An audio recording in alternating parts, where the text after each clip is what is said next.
Have you ever faced a challenge that seemed completely impossible? A wall so high, so thick, you couldn't see any way to get over or through it. Today, we're diving into a story about a wall like that, a city called Jericho, and an absolutely mind-blowing strategy for victory.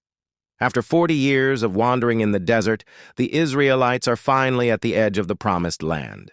But there's a huge obstacle in their way, the heavily fortified city of Jericho. Its walls are legendary, impenetrable. Humanly speaking, a direct assault would be a disaster. The people are probably terrified, looking at this fortress and thinking, how on earth are we going to do this? This is where things get really interesting. God gives Joshua, their leader, the battle plan. And it's not what anyone would expect.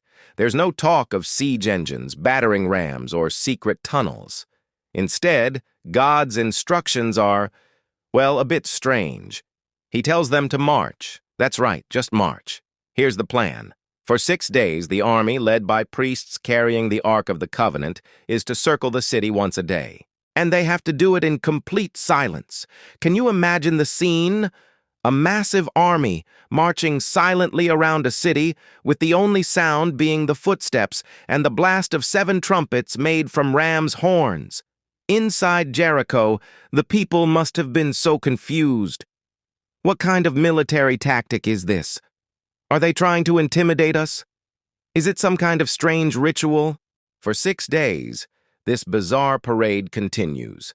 The Israelites are walking by faith, obeying a command that makes no logical sense. They're not fighting, they're just walking and trusting. This is a powerful lesson for us.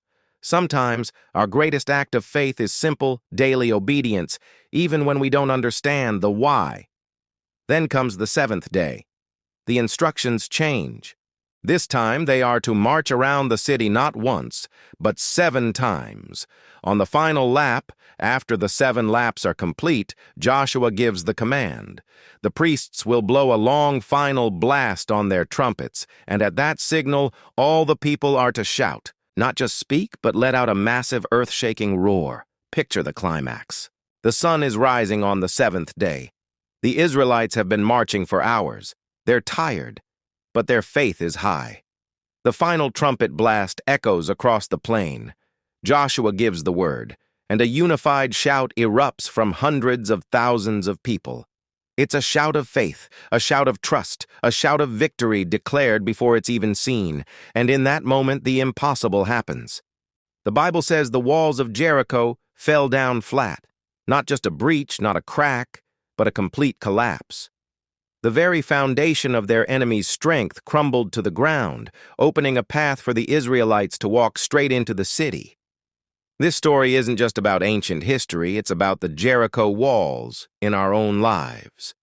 The impossible situations, the deep-seated fears, the challenges that seem too big to overcome. What Jericho teaches us is that God's methods are not our methods. Our victory doesn't always come from fighting harder in our own strength, but from trusting and obeying His unconventional plans. It's about replacing our anxiety with worship, our battle plans with prayer, and our own efforts with faith in His power. What wall are you facing today? Remember Jericho, and remember that with God, even the strongest walls can come tumbling down. Thanks so much for watching with me today. If this story resonated with you, hit that like button and subscribe for more content that explores these powerful truths. I'd love to hear your thoughts in the comments below. See you next time.